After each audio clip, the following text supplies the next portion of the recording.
কেউ যদি বলে পাঁচকল্লি টুপি ডাস্টবিনের বাথরুমের টিস্যু বানাও, তারে দেখলেই সালাম।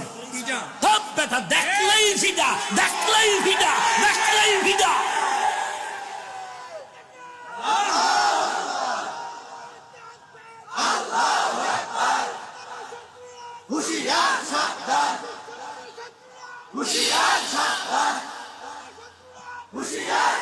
এই আরো ভালো করে বুঝুন, যে টুপি পরে না কোনো কারণে, কোনো গালি দেওয়া, হিংসা করা, দেখলেই সালাম।